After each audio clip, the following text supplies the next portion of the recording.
ओम नमः बृहस्पतये नमः। दर्शक बंधु, कहते हैं कि जब जीवन में बार बार प्रयास करने के बाद भी सफलता प्राप्त न हो, धन आते आते रुक जाए, घर परिवार में अशांति बढ़ने लगे और भाग्य साथ छोड़ने लगे, तब समझ लेना चाहिए कि बृहस्पति देव की कृपा कमजोर हो गई है।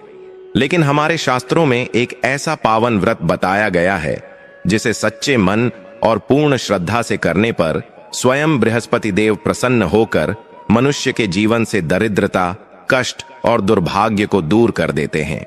आज हम आपको सुनाने जा रहे हैं बृहस्पति व्रत की वह चमत्कारिक कथा जिसे श्रद्धा और ध्यान पूर्वक अंत तक सुनने मात्र से ही पुण्य की प्राप्ति होती है और जीवन में शुभ परिवर्तन आरंभ हो जाते हैं। तो आइए, मन को शांत कीजिए, श्रद्धा भाव से बैठिए और पूरी आस्था के साथ सुनिए बृहस्पति देव की यह पावन और अद्भुत व्रत कथा। प्राचीन समय की बात है। भारतवर्ष में एक बहुत ही सुंदर और समृद्ध नगर हुआ करता था। उस नगर का राजा था चंद्रविक्रम। राजा चंद्रविक्रम वैसे तो बहुत पराक्रमी था। उसकी तलवार की चमक से दुश्मन थर थर कांपते थे। उसके राज्य में धन धान्य की कोई कमी नहीं थी। राजा के महल में सोने चांदी के भंडार भरे हुए थे। प्रजा भी अपने राजा के राज में खुशहाल थी। लेकिन राजा चंद्रविक्रम के स्वभाव में एक बहुत बड़ी कमी थी। उसे अपनी शक्ति और अपने धन पर बहुत अभिमान था। सबसे बुरी बात यह थी कि वह ईश्वर में बिल्कुल भी विश्वास नहीं करता था। राजा का मानना था कि जो कुछ भी है वह बाहुबल और पुरुषार्थ से मिलता है। भगवान या भाग्य नाम की कोई चीज नहीं होती। वह धर्म, कर्म, पूजा पाठ और दान पुण्य को समय की बर्बादी मानता था। उसके राज्य में यह सख्त आदेश था कि कोई भी व्यक्ति साधु संतों को दान नहीं देगा और न ही कोई यज्ञ हवन करेगा। राजा को लगता था कि दान देने से खजाना खाली होता है और पूजा करने से लोग आलसी बन जाते हैं। वहीं दूसरी ओर राजा की पत्नी रानी आरोही बिल्कुल विपरीत स्वभाव की थी। वह अत्यंत सुशील, धार्मिक और दयालु थी। रानी का मन पूजा पाठ में बहुत लगता था। वह चोरी छिपे गरीबों की मदद भी कर दिया करती थी। लेकिन राजा के डर से वह कभी खुलकर दान पुण्य नहीं कर पाती थी। रानी को हमेशा यह चिंता सताती रहती थी कि राजा का यह नास्तिक स्वभाव और साधु संतों का अपमान कहीं राज्य पर कोई बड़ी मुसीबत न ला दे। वह अक्सर राजा को समझाने की कोशिश करती, लेकिन राजा उसकी बात को हंसी में उड़ा देता। एक दिन की बात है, राजा अपने दरबार में बैठा था। तभी वहां एक वृद्ध साधु आए। साधु ने राजा से कहा कि राजन, तुम्हारे पास इतना धन है, इतना बड़ा राज्य है, तुम्हें थोड़ा दान पुण्य करना चाहिए। यज्ञ और हवन करवाकर भगवान का धन्यवाद करना चाहिए। यह सुनकर राजा चंद्रविक्रम को बहुत क्रोध आया। उसने अहंकार में भरकर कहा कि यह सारा धन मैंने अपनी मेहनत से कमाया है। मैं इसे किसी को क्यों दूं और किस भगवान का धन्यवाद करूं जब सब कुछ मैंने किया है। राजा ने उस साधु का बहुत अपमान किया और उन्हें दरबार से बाहर निकलवा दिया। साधु तो वहां से चले गए, लेकिन राजा के इस व्यवहार ने उसके भाग्य पर एक काला साया डाल दिया। कहते हैं कि जब इंसान का अहंकार सिर चढ़कर बोलने लगता है तो उसका पतन निश्चित हो जाता है। राजा को अंदाजा भी नहीं था कि उसने अपने ही पैरों पर कुल्हाड़ी मार ली है। कुछ ही समय बीता था कि राज्य में प्रकृति का प्रकोप शुरू हो गया। जो राज्य कभी हरी भरी फसलों से लहराता था, वहां आसमान से आग बरसने लगी। बारिश का नामो निशान नहीं था। पहले एक महीना सूखा पड़ा, फिर दूसरा, और देखते ही देखते पूरा साल बीत गया, लेकिन बारिश की एक बूंद नहीं गिरी। नदी नाले सूखने लगे। कुओं का जल स्तर इतना नीचे चला गया कि पानी निकालना मुश्किल हो गया।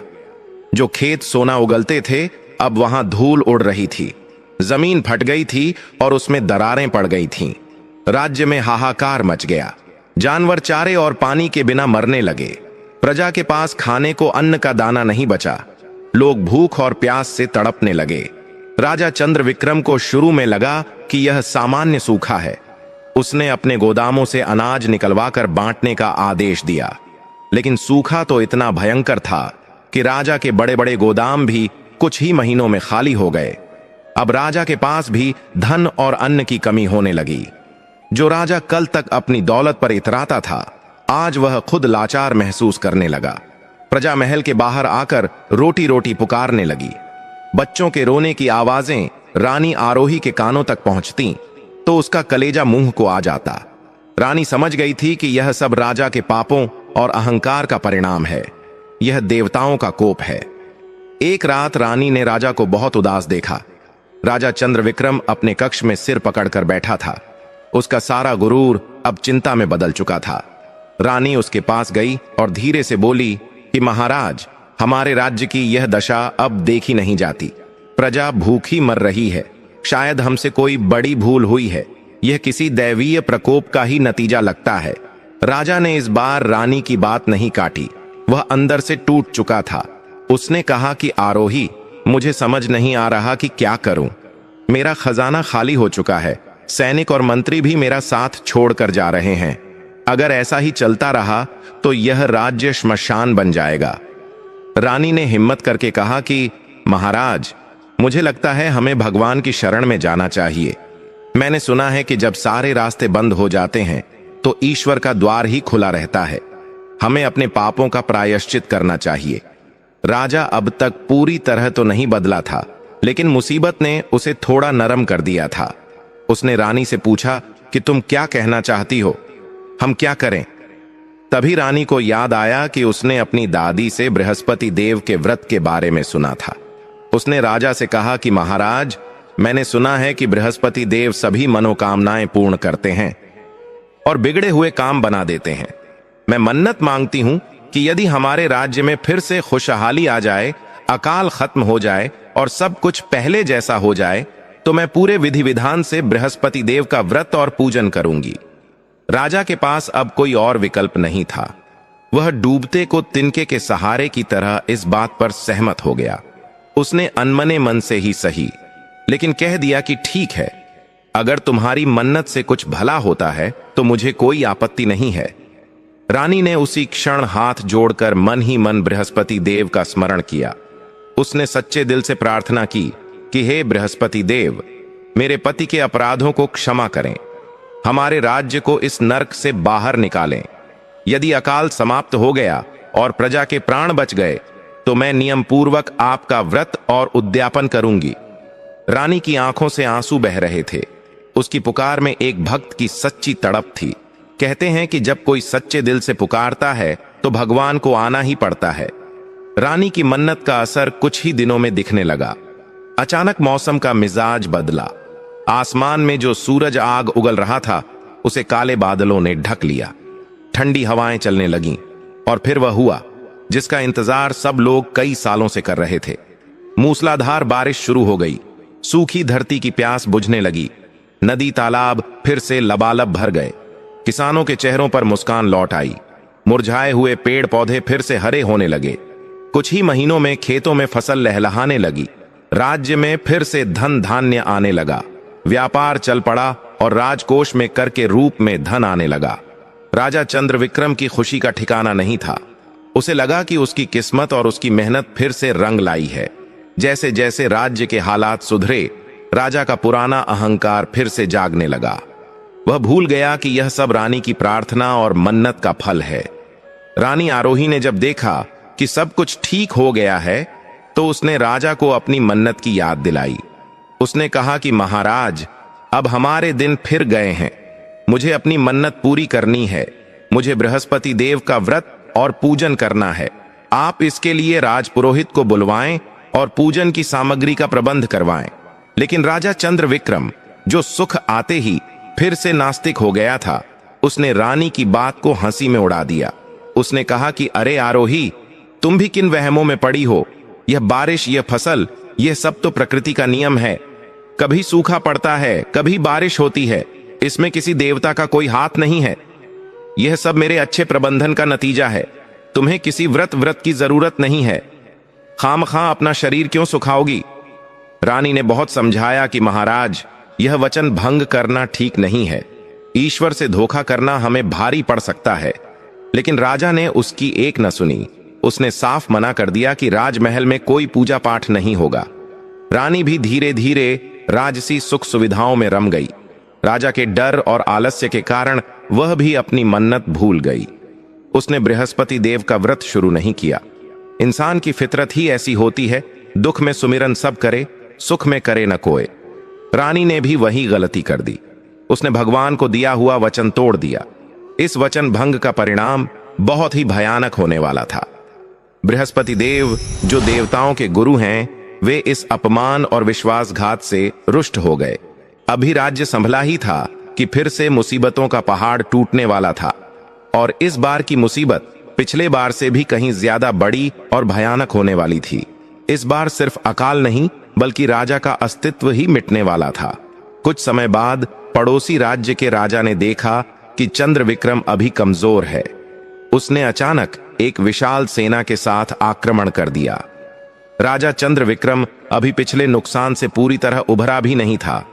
उसकी सेना तैयार नहीं थी। युद्ध बहुत भयंकर हुआ, लेकिन राजा चंद्र विक्रम की हार हुई। दुश्मन राजा ने चंद्र विक्रम का सब कुछ छीन लिया। उसका महल, उसका खजाना, उसके हाथी घोड़े, सब कुछ लूट लिया गया। राजा और रानी को जान बचाने के लिए महल के पीछे के गुप्त रास्ते से भागना पड़ा। कल तक जो राजा सोने के पलंग पर सोता था और रानी जो रेशमी वस्त्र पहनती थी, आज वे दोनों फटे हालों में जान बचाकर जंगल की ओर भाग रहे थे। उनका राज्य छिन चुका था। सर छिपाने को छत नहीं थी और खाने को दाना नहीं था। राजा और रानी अपनी एक छोटी सी बेटी के साथ भटकते भटकते अपने ही राज्य की सीमा से दूर एक दूसरे देश के गांव में पहुंचे। वहां वे अपनी पहचान छिपाकर रहने लगे। राजा को डर था कि अगर किसी ने उसे पहचान लिया तो दुश्मन उसे मार डालेंगे। वह गांव बहुत छोटा था। वहां के लोग बहुत साधारण थे। राजा ने गांव के किनारे एक छोटी सी टूटी फूटी झोपड़ी में शरण ली। जिस राजा के इशारे पर हजारों दास दासियां दौड़ते थे, आज उसे खुद जंगल से लकड़ियां बीन कर लानी पड़ रही थीं। रानी, जिसके कोमल हाथ कभी फूलों से ज्यादा भारी चीज नहीं उठाते थे, अब उसे गोबर लीपना पड़ता और चक्की पीसनी पड़ती।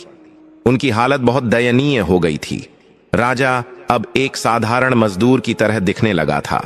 उसके कपड़े मैले कुचैले थे और चेहरे पर तेज की जगह धूल और मायूसी थी। रानी की आंखों में हमेशा आंसू रहते थे, लेकिन वह अपनी बेटी की खातिर सब कुछ सहन कर रही थी। उनकी बेटी, जो राजकुमारी थी, अब धूल मिट्टी में खेलने को मजबूर थी। दिन बीतते गए और उनकी गरीबी बढ़ती गई। कभी कभी तो ऐसा वक्त आता कि उन्हें भूखे पेट ही सोना पड़ता। राजा चंद्र विक्रम को अब अपनी बेबसी पर बहुत गुस्सा आता, लेकिन वह कर भी क्या सकता था। उसे अभी भी यह एहसास नहीं था कि यह सब उसके वचन भंग और अहंकार का नतीजा है। वह इसे केवल अपना दुर्भाग्य मान रहा था। उस छोटे से गांव के किनारे टूटी फूटी झोपड़ी में राजा चंद्र विक्रम, रानी आरोही और उनकी नन्ही सी बेटी के दिन बहुत ही कष्ट में बीत रहे थे। वह राजा, जिसके दरबार में कभी न्याय की घंटा बजती थी और जिसके खजाने के दरवाजे हमेशा खुले रहते थे, आज वह खुद एक एक दाने के लिए मोहताज हो गया था। समय का चक्र ऐसा घूमा था कि राजा को अब अपनी पहचान छिपानी पड़ रही थी। उसे डर था कि अगर किसी को पता चल गया कि वह चंद्र विक्रम है, तो उसके शत्रु उसे जीवित नहीं छोड़ेंगे। इसलिए उसने अपना नाम और वेशभूषा सब बदल लिया था। गांव में रहने वाले लोग उन्हें एक साधारण गरीब परिवार समझते थे। राजा को कोई ऐसा काम नहीं आता था जो गांव के लोग करते थे। उसने कभी खेत में हल नहीं चलाया था, कभी भारी बोझा नहीं उठाया था, लेकिन पेट की आग बुझाने के लिए उसे मजदूरी करनी पड़ती थी।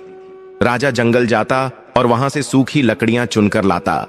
उसके कोमल हाथों में, जिन्होंने कभी तलवार की मूठ के अलावा कुछ सख्त नहीं पकड़ा था, अब लकड़ियां काटते और उठाते समय छाले पड़ जाते थे। शाम को जब वह लकड़ियों का गट्ठर सिर पर रखकर बाजार में बेचने जाता, तो उसे बहुत शर्म महसूस होती थी।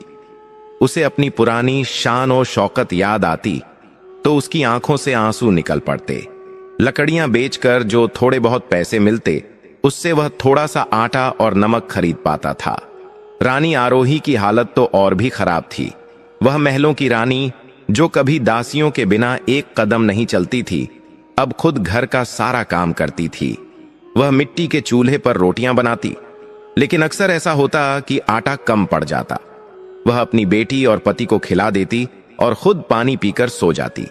उसकी सुंदर साड़ियां फट चुकी थीं और अब वह साधारण सूती साड़ी पहनती थी, जिसमें कई जगह पेबंद लगे हुए थे। उनकी बेटी, जो अभी बहुत छोटी थी, उसे समझ नहीं आता था कि अचानक उनके जीवन में इतना अंधेरा क्यों छा गया है। वह अक्सर अपनी माँ से पूछती कि माँ, हम अच्छे कपड़े क्यों नहीं पहनते, हमें अच्छे पकवान खाने को क्यों नहीं मिलते। रानी अपनी बेटी को गले लगा लेती और रोते हुए कहती कि बेटी, यह सब समय का खेल है, ईश्वर की मर्जी है। एक दिन की बात है, घर में खाने को बिल्कुल भी अन्न नहीं था। राजा 2 दिन से बीमार था, इसलिए वह लकड़ियां लाने जंगल नहीं जा सका था। घर में जो थोड़ा बहुत बचा था वह खत्म हो चुका था।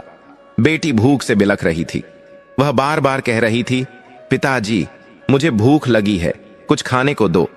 राजा चंद्रविक्रम अपनी बेटी की यह हालत देख नहीं पा रहा था। उसका कलेजा फटा जा रहा था।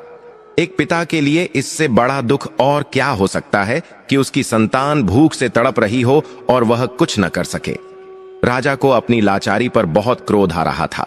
वह दीवार से सिर टिकाकर रोने लगा। उसने रानी आरोही से कहा, आरोही, अब मुझसे यह गरीबी और लाचारी देखी नहीं जाती। मैं एक क्षत्रिय हूं, एक राजा हूं। मैं इस तरह घुट घुट कर नहीं जी सकता। मुझे कुछ न कुछ तो करना ही होगा। यहां इस गांव में मजदूरी करके हम कब तक जिएंगे? इससे तो अच्छा है कि हम मर जाएं। रानी ने राजा के कंधे पर हाथ रखा और ढाढ़स बंधाते हुए बोली, स्वामी, आप हिम्मत न हारें। बुरा वक्त आया है तो टल भी जाएगा, बस आप धैर्य रखें। राजा ने कहा, धैर्य की भी एक सीमा होती है आरोही। मैंने सोचा है कि मैं अब व्यापार करूंगा। मुझे व्यापार की समझ है। मेरे पास जो थोड़ा बहुत अनुभव है मैं उसका उपयोग करूंगा। मैं यहां खाली बैठकर अपनी पत्नी और बच्चे को मरते हुए नहीं देख सकता। रानी ने चिंतित होकर पूछा, लेकिन स्वामी, व्यापार के लिए तो धन की आवश्यकता होती है। हमारे पास तो फूटी कौड़ी भी नहीं है। आप व्यापार कैसे करेंगे? राजा ने कहा, मैंने कुछ दिनों से लकड़ियां बेचकर जो थोड़े से सिक्के बचाए थे उनसे मैं कुछ सामान खरीदूंगा। पास के नगर में कपड़े और अनाज का बड़ा बाजार है। मैं यहां से कुछ सस्ती चीजें लेकर वहां जाऊंगा और उन्हें बेचकर मुनाफा कमाऊंगा। धीरे धीरे हम फिर से धन कमा लेंगे। रानी का मन नहीं मान रहा था। वह राजा को अपनी आंखों से दूर नहीं जाने देना चाहती थी। उसे डर था कि अनजान परदेश में राजा के साथ कुछ अनहोनी न हो जाए। लेकिन घर की हालत और बेटी की भूख ने उसे चुप करा दिया। उसने भारी मन से राजा को जाने की अनुमति दे दी। अगली सुबह राजा चंद्रविक्रम ने अपनी छोटी सी पोटली में 2 रोटियां बांधी और निकल पड़ा। जाते समय उसने रानी और अपनी बेटी को गले लगाया। उसकी आंखों में एक उम्मीद थी कि शायद इस बार वह कुछ धन कमाकर लाएगा और अपने परिवार के दुख दूर कर सकेगा। राजा गांव से निकलकर नदी के किनारे पहुंचा। दूसरे नगर जाने के लिए उसे नदी पार करनी थी। नदी के किनारे एक नाव खड़ी थी। राजा ने नाविक को थोड़े से पैसे दिए और नाव में बैठ गया। नाव में और भी कई व्यापारी और यात्री बैठे थे। राजा एक कोने में चुपचाप बैठ गया। उसके मन में हजारों विचार चल रहे थे। वह सोच रहा था कि वह कैसे व्यापार शुरू करेगा, कैसे मुनाफा कमाएगा और कैसे अपनी रानी को फिर से महलों का सुख देगा। नदी बहुत बड़ी और गहरी थी। नाव धीरे धीरे पानी को चीरती हुई आगे बढ़ रही थी। ठंडी हवा चल रही थी। राजा को थोड़ा सुकून मिला। उसे लगा कि अब शायद उसकी किस्मत बदलने वाली है। वह अपनी योजनाओं में खोया हुआ था कि तभी अचानक नाव में शोर मच गया। डाकू, डाकू, बचाओ! लोगों की चीख पुकार सुनकर राजा का ध्यान टूटा। उसने देखा कि 2 छोटी नावें तेजी से उनकी नाव की तरफ आ रही थीं। उन नावों में हथियारबंद लोग बैठे थे। उनके चेहरों पर क्रूरता थी और हाथों में नंगी तलवारें चमक रही थीं। यह नदी के लुटेरे थे जो व्यापारियों को लूटने के लिए वहां घूमते रहते थे। राजा चंद्रविक्रम ने स्थिति को भांप लिया। वह समझ गया कि मुसीबत ने यहां भी उसका पीछा नहीं छोड़ा है। लेकिन अब वह निहत्था था। उसके पास कोई सैनिक नहीं था, कोई हथियार नहीं था। देखते ही देखते डाकुओं ने उनकी नाव को घेर लिया। वे कूदकर नाव में चढ़ आए। उन्होंने यात्रियों को डराना धमकाना शुरू कर दिया। जिसके पास जो कुछ भी है चुपचाप निकाल कर दे दो, वरना जान से मार दिए जाओगे। डाकुओं का सरदार जोर से चिल्लाया। लोग डर के मारे थर थर कांपने लगे। किसी ने अपनी अंगूठी उतार कर दे दी, किसी ने अपनी पोटली थमा दी। राजा चंद्रविक्रम एक कोने में सिकुड़कर बैठा था। उसके पास तो वैसे भी ज्यादा कुछ नहीं था। बस वही थोड़े से सिक्के थे जो उसने अपनी मेहनत से जोड़े थे ताकि वह व्यापार शुरू कर सके। वह सिक्के ही उसकी आखिरी उम्मीद थी। एक डाकू राजा के पास आया और उसकी गर्दन पर तलवार रखकर बोला, ए फकीर, तेरे पास क्या है, निकाल जल्दी। राजा ने गिड़गिड़ाते हुए कहा, भाई, मैं तो एक गरीब मजदूर हूं, मेरे पास कुछ नहीं है, बस ये थोड़े से सिक्के हैं जिनसे मैं अपने परिवार के लिए रोटी कमाने जा रहा हूं, मुझ पर दया करो। लेकिन उन निर्दयी डाकुओं को दया कहां आने वाली थी। उन्होंने राजा की जेब टटोली और वह छोटी सी थैली भी छीन ली जिसमें राजा की सारी पूंजी थी। इतना ही नहीं, उन्होंने राजा के बदन पर जो एक ठीक ठाक कुर्ता था वह भी उतरवा लिया और उसे धक्का देकर नाव के एक कोने में पटक दिया। राजा की आंखों के सामने अंधेरा छा गया। उसकी आखिरी उम्मीद भी टूट गई थी। वह जिस भरोसे और हिम्मत के साथ घर से निकला था वह सब चकनाचूर हो गया था। डाकू सारा माल लूटकर वहां से चले गए। नाव में बैठे लोग रो रहे थे, लेकिन राजा तो जैसे पत्थर हो गया था। उसे अपने धन के जाने का दुख तो था ही, लेकिन उससे भी बड़ा दुख यह था कि अब वह घर वापस कैसे जाएगा, अपनी पत्नी और भूखी बेटी को क्या जवाब देगा। नाव दूसरे किनारे पर पहुंची। राजा लड़खड़ाते कदमों से नीचे उतरा। वह एक अनजान शहर में अनजान लोगों के बीच बिल्कुल अकेला और खाली हाथ खड़ा था। न खाने को कुछ था, न पहनने को ढंग के कपड़े और न ही जेब में एक पैसा। राजा नदी के किनारे रेत पर बैठ गया और फूट फूट कर रोने लगा। वह आसमान की तरफ देखकर चिल्लाया, हे ईश्वर, तू मेरी कितनी परीक्षा लेगा? मैंने ऐसा क्या पाप किया है कि मुझे यह सजा मिल रही है? पहले राज्य छीना, फिर घर छीना और अब मेरी मेहनत की यह छोटी सी कमाई भी छीन ली। अब मैं क्या करूं? कहां जाऊं? उधर गांव में रानी आरोही का भी बुरा हाल था। राजा के जाने के बाद घर में सन्नाटा छा गया था। जो थोड़ा बहुत राशन था वह खत्म हो चुका था। आज तीसरा दिन था और घर में चूल्हा नहीं जला था।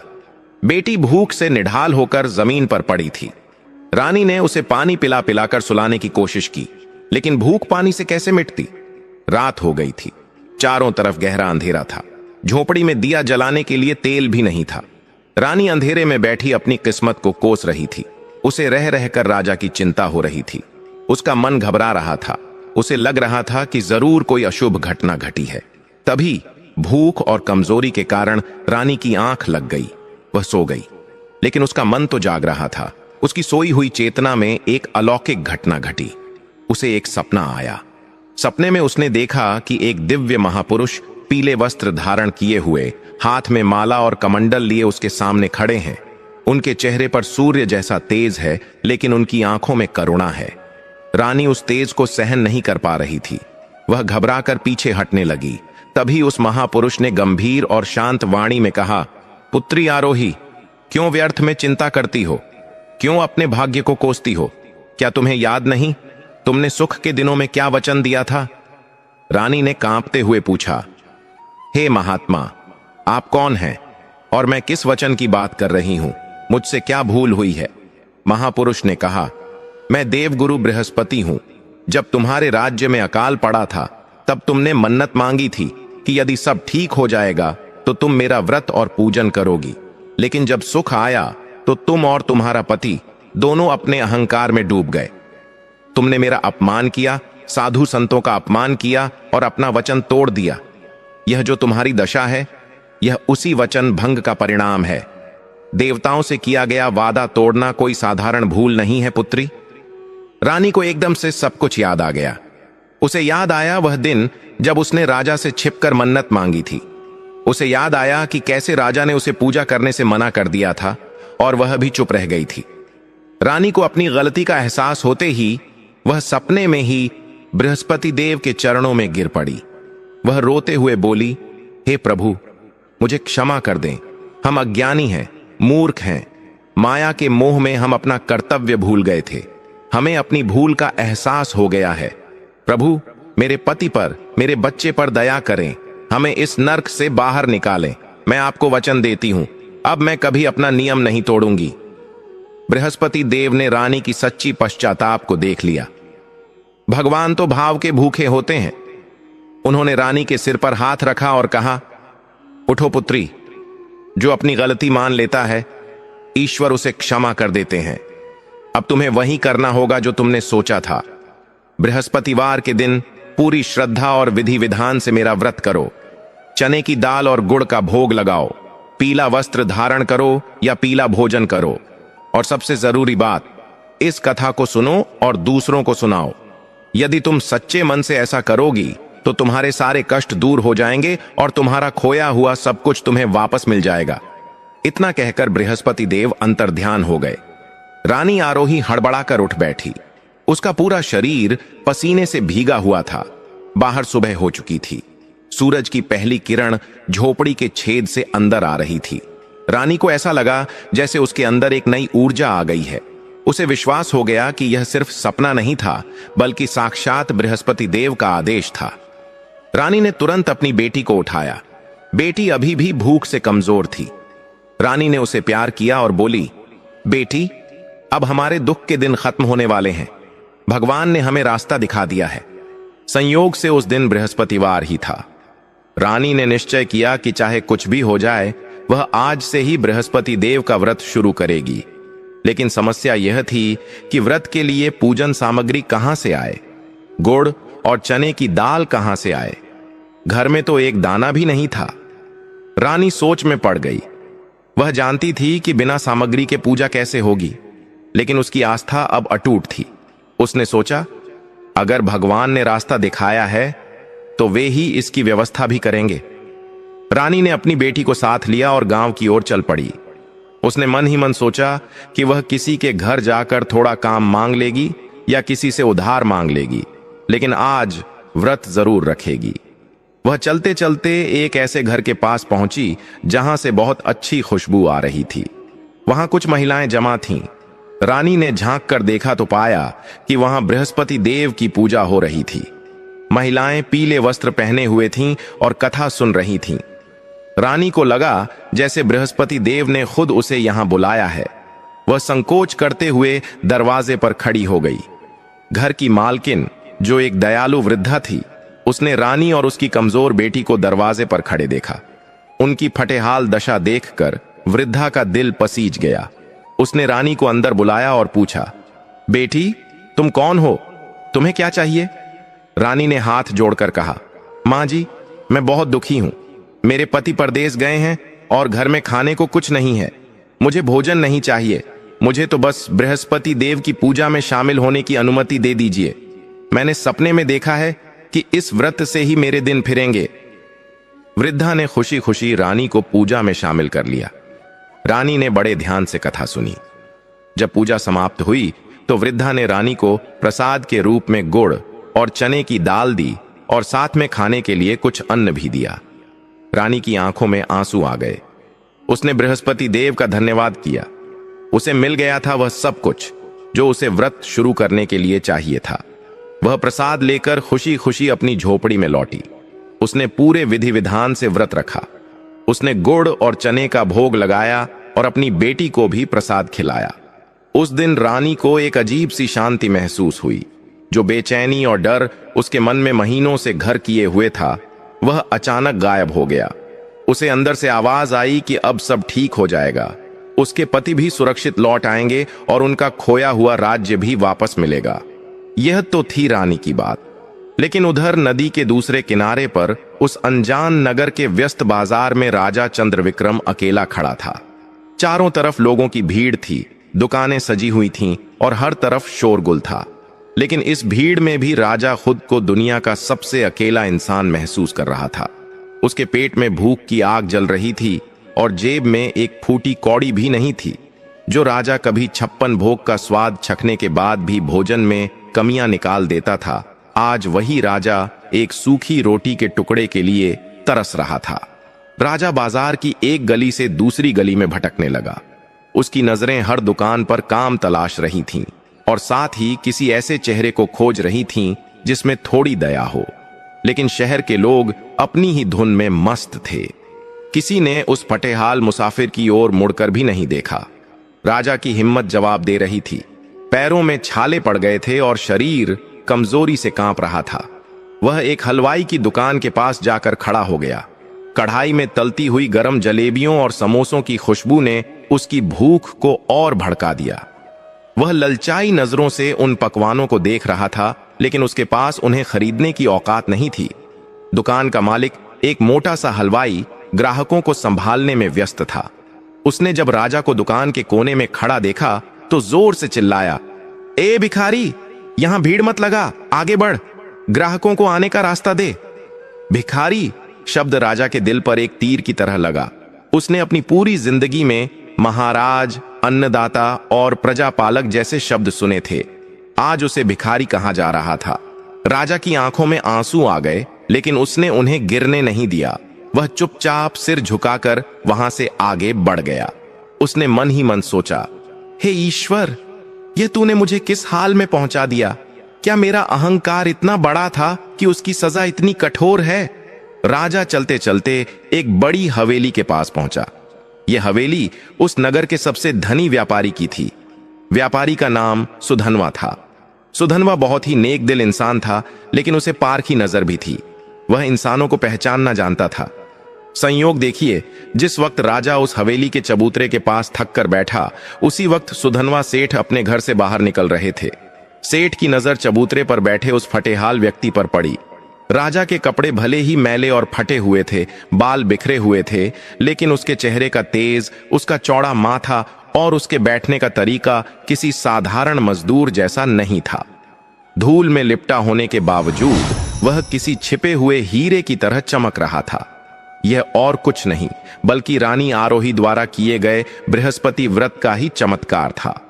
जब पत्नी धर्म के रास्ते पर चलती है और सच्चे मन से प्रार्थना करती है, तो उसका पुण्य उसके पति की रक्षा कवच बन जाता है। रानी के व्रत के प्रभाव से ही आज सेठ सुधनवा का ध्यान राजा की ओर आकर्षित हुआ, वरना हजारों गरीब रोज सड़कों पर बैठते हैं। अमीर लोग उन्हें देखकर भी अनदेखा कर देते हैं। सेठ सुधनवा राजा के पास गए और बहुत ही नम्रता से पूछा, हे परदेसी, तुम कौन हो? तुम्हारी शारीरिक बनावट और तुम्हारे चेहरे का ओज बताता है कि तुम कोई साधारण भिक्षु नहीं हो। तुम किसी कुलीन कुल के लगते हो। तुम पर क्या विपदा आ पड़ी है जो तुम इस हाल में यहां बैठे हो? राजा चंद्रविक्रम ने सिर उठाकर सेठ की ओर देखा। उसे पहली बार किसी की आवाज में अपने लिए सम्मान और अपनापन महसूस हुआ। राजा ने हाथ जोड़कर कहा, महाशय, मैं एक अभागा परदेसी हूं। समय के चक्र ने मुझे यहां ला पटका है। मेरा सब कुछ लुट चुका है।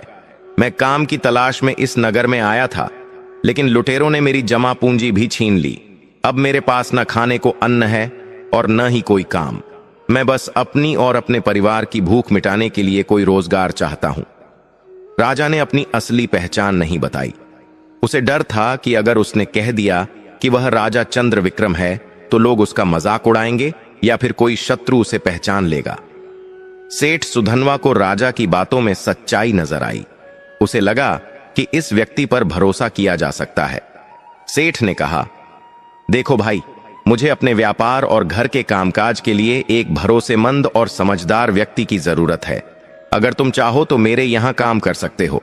मैं तुम्हें रहने की जगह और भोजन दूंगा और तुम्हारे काम के हिसाब से तुम्हें वेतन भी मिलेगा। यह सुनते ही राजा की आंखों में चमक आ गई। ऐसा लगा जैसे डूबते को तिनका मिल गया हो। उसने तुरंत हामी भर दी। राजा ने कहा, सेठ जी, मैं आपका आजीवन आभारी रहूंगा। मैं पूरी मेहनत और ईमानदारी से आपका काम करूंगा। सेठ सुधनवा राजा को अपने साथ हवेली के अंदर ले गए। उन्होंने अपने नौकरों को आदेश दिया कि इस परदेसी को नहला धुलाकर साफ कपड़े दिए जाएं और भोजन कराया जाए। स्नान करने और साफ कपड़े पहनने के बाद जब राजा भोजन करने बैठा, तो उसके सामने थाली में कई प्रकार के व्यंजन परोसे गए। रोटी का पहला निवाला तोड़ते ही राजा का गला रुंध गया। उसे अपनी पत्नी और बेटी की याद आ गई। उसने सोचा, मैं तो यहां पेट भर रहा हूं, लेकिन मेरी आरोही और मेरी फूल सी बच्ची ने पता नहीं कुछ खाया होगा या नहीं। राजा ने मन ही मन संकल्प लिया कि वह यहां दिन रात मेहनत करेगा और जल्दी ही ढेर सारा धन कमाकर अपने परिवार के पास लौटेगा। भोजन करने के बाद राजा को सेठ ने अपना काम समझाया। राजा का काम था सेठ के गोदाम का हिसाब किताब रखना और देखरेख करना। चूंकि राजा पढ़ा लिखा था और उसे राज्य चलाने का अनुभव था, इसलिए उसने बहुत जल्दी ही सेठ के सारे व्यापार को समझ लिया। जिस काम को करने में मुनीमों को घंटों लगते थे, राजा अपनी बुद्धिमत्ता से उसे चुटकियों में हल कर देता था। उसकी काम करने की शैली और उसकी ईमानदारी देखकर सेठ सुधनवा बहुत प्रसन्न हुए। देखते ही देखते कुछ महीने बीत गए। राजा की मेहनत से सेठ के व्यापार में दिन दूनी रात चौगुनी तरक्की होने लगी। सेठ राजा को अपने परिवार के सदस्य की तरह मानने लगे। राजा ने भी अपनी तनख्वाह में से एक एक पैसा जोड़ना शुरू कर दिया। वह अपनी जरूरतों को मारकर पैसे बचाता था ताकि जल्दी से जल्दी अपने परिवार की गरीबी दूर कर सके। उधर गांव में रानी आरोही हर बृहस्पतिवार को नियम से बृहस्पति देव का व्रत करती थी। उसके पास अब खाने की कमी नहीं थी। राजा के जाने के बाद गांव के लोग जो पहले उनसे दूर रहते थे, अब किसी न किसी बहाने रानी की मदद कर देते थे। यह भी बृहस्पति देव की ही कृपा थी कि लोगों का मन बदल गया था। रानी हर गुरुवार को चने और गुड़ का भोग लगाती, कथा सुनती और सुहागिनों को प्रसाद बांटती। उसकी श्रद्धा ने उसके बुरे दिनों को काटना आसान कर दिया था। लेकिन कहते हैं ना कि देवता जब देते हैं तो छप्पर फाड़ कर देते हैं, और जब परीक्षा लेते हैं तो इंसान को पूरी तरह निचोड़ लेते हैं। राजा चंद्रविक्रम का जीवन पटरी पर लौट ही रहा था कि नियति ने एक और खेल रचा। अभी उसके पापों का पूरा प्रायश्चित नहीं हुआ था। अभी उसे और तपिश में जलना बाकी था। एक दिन सेठ सुधनवा ने राजा को बुलाया और कहा, देखो भाई, तुम्हारे आने से मेरे घर में बहुत बरकत हुई है। मैं तुमसे बहुत खुश हूं। कल मेरे घर में एक बहुत बड़ा उत्सव है। मेरी बेटी का विवाह तय हुआ है। दूर दूर से मेहमान आएंगे। मैं चाहता हूं कि तुम व्यवस्था की सारी जिम्मेदारी संभालो। मुझे तुम पर पूरा भरोसा है। राजा ने सिर झुकाकर कहा, जी मालिक, आप निश्चिंत रहें, मैं कोई कमी नहीं होने दूंगा। अगले दिन सेठ की हवेली में उत्सव का माहौल था। घर को फूलों और दियों से सजाया गया था। संगीत बज रहा था। मेहमानों का आना जाना लगा हुआ था। राजा हर काम में बढ़ चढ़कर हिस्सा ले रहा था। वह मेहमानों के स्वागत से लेकर भोजन की व्यवस्था तक सब कुछ देख रहा था। घर के अंदर महिलाओं के कक्ष में एक खूंटी पर सेठ की पत्नी और बेटी ने अपने कीमती जेवर उतारकर टांग दिए थे। उन जेवरों में एक नौलखा हार भी था जिसकी कीमत लाखों में थी। वह हार बहुत ही सुंदर और कीमती था। उत्सव की भाग दौड़ में किसी का ध्यान उस हार की तरफ नहीं गया। तभी एक विचित्र घटना घटी। उस खूंटी पर जहां वह हार टंगा था, वह हार अचानक गायब हो गया। मजे की बात यह थी कि वहां कोई चोर नहीं आया था। पुराणों और कथाओं के अनुसार बृहस्पति देव राजा की परीक्षा लेना चाहते थे और उन्हें यह याद दिलाना चाहते थे कि बिना विधि विधान और बिना अहंकार त्यागे मुक्ति नहीं मिलती। वह हार खूंटी के अंदर ही लोप हो गया, यानी खूंटी हार को निगल गई। यह एक दैवीय माया थी। थोड़ी देर बाद जब सेठानी वहां आई और उसने देखा कि खूंटी पर हार नहीं है, तो उसके होश उड़ गए। उसने शोर मचा दिया, हार चोरी हो गया, मेरा नौलखा हार चोरी हो गया। पूरे घर में सन्नाटा छा गया। संगीत रुक गया। मेहमान कानाफूसी करने लगे। सेठ सुधनवा दौड़ते हुए वहां आए।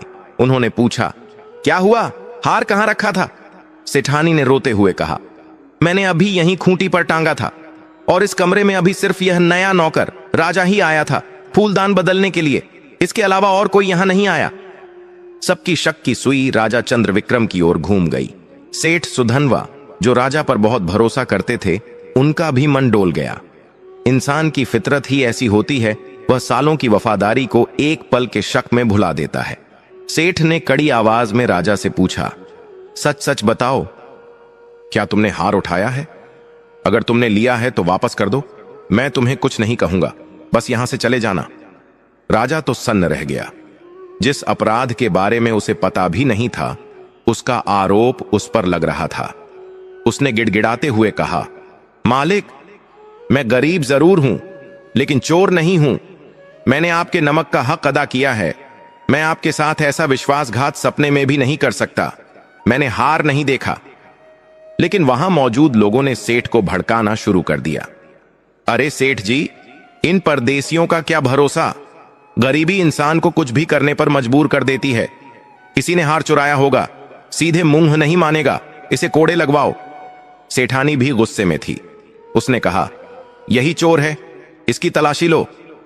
सिपाहियों ने राजा की तलाशी ली, लेकिन हार तो उसके पास था ही नहीं। हार तो खूंटी निगल गई थी। लेकिन हार न मिलने पर भी लोगों का शक दूर नहीं हुआ। उन्होंने कहा, जरूर इसने हार कहीं छिपा दिया है या अपने किसी साथी को दे दिया है। सेठ सुधनवा को अब क्रोध आ गया। उसे लगा कि उसकी शराफत का फायदा उठाया गया है। उसने तुरंत नगर के कोतवाल को बुलवा लिया। कोतवाल ने आते ही राजा को गिरफ्तार कर लिया। राजा चिल्लाता रहा, मैं निर्दोष हूं, मैं निर्दोष हूं, लेकिन उसकी सुनने वाला कोई नहीं था। उसे रस्सियों से बांधकर पूरे बाजार में घसीटते हुए ले जाया गया। लोग उस पर थूक रहे थे, उसे गालियां दे रहे थे। देखो, यही है वह चोर जिसने सेठ का भरोसा तोड़ा। राजा चंद्रविक्रम की आंखों से आंसुओं की धारा बह निकली। वह मन ही मन सोच रहा था, हे बृहस्पति देव, यह कैसी लीला है। एक मुसीबत से निकलता हूं तो दूसरी ओर बड़ी मुसीबत आ खड़ी होती है। क्या मेरे भाग्य में सिर्फ अपमान ही लिखा है। राजा को ले जाकर उस नगर के शासक के सामने पेश किया गया। चूंकि मामला नगर के प्रतिष्ठित सेठ का था, इसलिए सजा भी सख्त होनी थी। नगर के राजा ने बिना पूरी तहकीकात किए आदेश सुना दिया, इस चोर को कारागार में डाल दिया जाए और इसे कड़ी से कड़ी यातनाएं दी जाएं, जब तक कि यह हार का पता न बता दे। राजा चंद्रविक्रम को एक अंधेरी सीलन भरी काल कोठरी में फेंक दिया गया। उसके हाथों और पैरों में भारी लोहे की जंजीरें डाल दी गईं। वह कोठरी इतनी छोटी थी कि वहां ठीक से लेटा भी नहीं जा सकता था। चारों तरफ बदबू और अंधेरा था। खाने के लिए उसे सूखी रोटियां फेंकी जाती थीं और पीने के लिए गंदा पानी। दिन बीतते गए, हफ्ते बीत गए। राजा जेल की सलाखों के पीछे सड़ रहा था। उसका शरीर कंकाल जैसा हो गया था। दाढ़ी बाल बढ़ गए थे। वह अब रोता भी नहीं था, बस शून्य में घूरता रहता था। उसे अब अपनी मौत का इंतजार था। उसे लगता था कि अब वह कभी अपनी पत्नी और बच्चे से नहीं मिल पाएगा। लेकिन वह यह नहीं जानता था कि यह सब उसके भले के लिए हो रहा था। सोना आग में तपकर ही कुंदन बनता है। राजा का अहंकार पूरी तरह मिटाने के लिए यह अंतिम प्रहार था। उधर रानी आरोही को जब कई महीनों तक राजा का कोई समाचार नहीं मिला तो वह बहुत चिंतित हुई, लेकिन उसने अपना व्रत नहीं छोड़ा। वह और भी शिद्दत से बृहस्पति देव की पूजा करने लगी। उसने प्रार्थना की, हे प्रभु, मेरे स्वामी जहां भी हों उनकी रक्षा करना। अगर वे किसी मुसीबत में हैं तो उन्हें राह दिखाना। रानी की प्रार्थना में बहुत शक्ति थी। एक दिन जेल में पड़े राजा चंद्रविक्रम को भी वही सपना आया जो रानी को आया था। रात का समय था। जेल में घुप अंधेरा था। राजा नींद और बेहोशी की हालत में था। तभी उसे एक दिव्य प्रकाश दिखाई दिया। उस प्रकाश के बीच से बृहस्पति देव प्रकट हुए। राजा उस दिव्य स्वरूप को देखकर भयभीत भी हुआ और विस्मित भी। वह लड़खड़ाते हुए खड़ा हुआ और उसने हाथ जोड़ लिए। बृहस्पति देव ने कहा, राजन, तुम अपने कर्मों का फल भोग रहे हो, लेकिन तुम्हारी पत्नी की भक्ति और तपस्या ने मुझे प्रसन्न किया है। अब तुम्हारे दुख के दिन समाप्त होने वाले हैं। कल बृहस्पतिवार है। तुम जेल में ही रहकर मेरा व्रत करो। तुम्हारे पास जो भी थोड़ा बहुत भोजन है, उसी में से चने और गुड़ का मान करके, यानी मन में मानकर मेरा पूजन करो और कथा कहो। अगर तुम ऐसा करोगे तो तुम्हारी बेगुनाही साबित हो जाएगी और तुम इस कैद से मुक्त हो जाओगे। राजा की आंख खुल गई। उसका दिल जोर जोर से धड़क रहा था। उसे विश्वास नहीं हो रहा था कि साक्षात देवता उसके सपने में आए थे। उसने तुरंत जमीन पर सिर टेक कर प्रणाम किया। उसने तय किया कि वह वैसा ही करेगा जैसा भगवान ने कहा है। अगला दिन बृहस्पतिवार था। राजा को जेल के पहरेदार ने खाने के लिए मुट्ठी भर भीगे हुए चने और थोड़ा सा गुड़ दिया। शायद यह भी ईश्वर की ही लीला थी कि उस दिन उसे वही भोजन मिला जो व्रत के लिए चाहिए था। राजा ने उन चनों और गुड़ को नहीं खाया। उसने उन्हें साफ किया। पानी का एक लोटा उसके पास था। राजा ने जेल के एक कोने को साफ किया। वहां उसने चने और गुड़ का भोग लगाया। उसे कथा तो याद नहीं थी, लेकिन उसने अपनी ही कहानी और भगवान की महिमा को याद करते हुए मन ही मन प्रार्थना की। उसने कहा, हे बृहस्पति देव, मैं अज्ञानी हूं, मुझे पूजा की विधि नहीं आती, लेकिन मैं सच्चे मन से आपकी शरण में हूं, मेरी लाज रखना। राजा ने पूरा दिन निराहार रहकर व्रत किया। शाम को उसने उसी चने और गुड़ का प्रसाद ग्रहण किया। चमत्कार होना तय था। उसी रात नगर के राजा, जिसने चंद्रविक्रम को सजा दी थी, को एक सपना आया। सपने में बृहस्पति देव ने उसे दर्शन दिए और क्रोधित होकर कहा, हे राजन, तुमने एक निर्दोष व्यक्ति को जेल में डाल रखा है। वह कोई चोर नहीं है, वह एक पदच्युत राजा है। वह चंद्र विक्रम है। जिस हार की चोरी का इल्जाम उस पर लगा है, वह हार उसी खूंटी पर टंगा है जहां से गायब हुआ था। सुबह उठकर देखो, तुम्हें सत्य का पता चल जाएगा। अगर तुमने उसे तुरंत मुक्त नहीं किया तो तुम्हारा राज्य भी नष्ट हो जाएगा। नगर का राजा पसीने पसीने होकर नींद से जाग गया। वह बुरी तरह कांप रहा था। उसने तुरंत अपने मंत्रियों को बुलाया और कहा, जल्दी चलो, सेठ सुधनवा के घर चलो। राजा अपने सैनिकों के साथ आधी रात को ही सेठ के घर पहुंचा। सेठ और उसका परिवार घबरा गया कि इतनी रात को राजा क्यों आए हैं। राजा ने सेठ से कहा, मुझे अभी उस खूंटी के पास ले चलो जहां से हार चोरी हुआ था। सेठ उन्हें उस कमरे में ले गया। जब उन्होंने दिए की रोशनी में खूंटी की ओर देखा तो सबकी आंखें फटी की फटी रह गईं। वह 9 लखा हार उसी खूंटी पर लटक रहा था जैसे उसे कभी वहां से हटाया ही न गया हो। सेठ सुधनवा के पैरों तले जमीन खिसक गई। उसे अपनी गलती का एहसास हुआ। उसने सोचा, हाय, मैंने एक निर्दोष पर कितना जुल्म किया। मैंने बिना सबूत के उसे चोर कहा और जेल भिजवा दिया। नगर के राजा ने कहा, सेठ, यह सब बृहस्पति देव का चमत्कार है। वह कैदी कोई साधारण चोर नहीं था, वह निर्दोष है। हमें अभी कारागार जाकर उससे क्षमा मांगनी होगी। उसी वक्त राजा और सेठ कारागार की ओर दौड़े। वहां पहुंचकर उन्होंने देखा कि चंद्र विक्रम ध्यान में बैठा है। उसके चेहरे पर एक अलग ही शांति थी। जेल का ताला खोला गया। नगर के राजा ने खुद आगे बढ़कर चंद्र विक्रम की जंजीरें खुलवाईं। सेठ सुधनवा चंद्र विक्रम के पैरों में गिर पड़ा और रोते हुए बोला, मुझे माफ कर दो भाई, मुझसे बहुत बड़ी भूल हो गई। मैंने अपनी बुद्धि खो दी थी। तुम निर्दोष थे और मैंने तुम्हें इतना कष्ट दिया। चंद्र विक्रम ने सेठ को उठाया और गले लगा लिया। उसने कहा, सेठ जी, इसमें आपका कोई दोष नहीं है। यह सब मेरे ही कर्मों का फल था और ईश्वर की लीला थी। आज मुझे सत्य का ज्ञान हुआ है। नगर के राजा ने चंद्र विक्रम से पूछा, क्या आप सच में राजा चंद्र विक्रम हैं? चंद्र विक्रम ने हां में सिर हिलाया।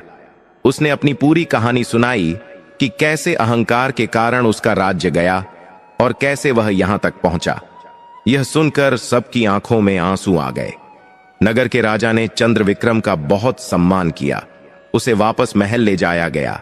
उसे नए राजसी वस्त्र पहनाए गए और उसका खोया हुआ सम्मान उसे वापस दिया गया। बृहस्पति देव के व्रत का प्रभाव शुरू हो चुका था। राजा चंद्र विक्रम, जो कल तक एक कैदी था, आज फिर से राजा के समान सम्मान पा रहा था। कारागार से मुक्त होकर और अपना खोया हुआ सम्मान वापस पाकर राजा चंद्र विक्रम का हृदय परिवर्तन हो चुका था। जिस ईश्वर को वह कभी नकारता था, आज उसी ईश्वर की कृपा ने उसे मृत्यु के मुंह से बाहर निकाला था। नगर के राजा और सेठ सुधनवा ने राजा चंद्र विक्रम से बार बार क्षमा मांगी। सेठ सुधनवा को बहुत पछतावा था कि उसने बिना सोचे समझे एक नेक इंसान को चोर समझा। अपनी गलती सुधारने के लिए सेठ सुधनवा ने राजा चंद्र विक्रम के सामने एक प्रस्ताव रखा। सेठ ने हाथ जोड़कर कहा, महाराज, मैंने आपका बहुत अपमान किया है। इसका प्रायश्चित मैं तभी कर पाऊंगा जब आप मेरी एक विनती स्वीकार करेंगे। मैं अपनी बेटी का विवाह आपके साथ तो नहीं कर सकता क्योंकि आप विवाहित हैं, लेकिन मैं आपको अपनी संपत्ति का कुछ हिस्सा और ढेर सारा धन देकर विदा करना चाहता हूं ताकि आप अपना खोया हुआ राज्य वापस पा सकें। कृपया मुझे मना मत कीजिए। नगर के राजा ने भी कहा, राजन, एक राजा होने के नाते मैं आपके दुख को समझ सकता हूं। मैं आपको अपनी सेना की एक टुकड़ी, हाथी, घोड़े और रथ दूंगा। आप शांत से अपने परिवार के पास जाइए और अपने शत्रुओं को हराकर अपना राज्य वापस प्राप्त कीजिए। राजा चंद्र विक्रम की आंखों में आंसू आ गए। यह वही दुनिया थी जिसने कुछ दिन पहले उसे भिखारी बनाकर ठुकरा दिया था, और आज वही दुनिया बृहस्पति देव की कृपा से उसके कदमों में बिछी जा रही थी। राजा ने उनका प्रस्ताव स्वीकार कर लिया। शुभ मुहूर्त देखकर गुरुवार के दिन ही राजा चंद्र विक्रम ने वहां से प्रस्थान किया। अब वह पैदल नहीं था, वह एक सुंदर रथ पर सवार था। उसके पीछे सैनिकों की एक छोटी टुकड़ी थी और साथ में बैलगाड़ियों में भरकर धन, धान्य, कपड़े और जेवर थे।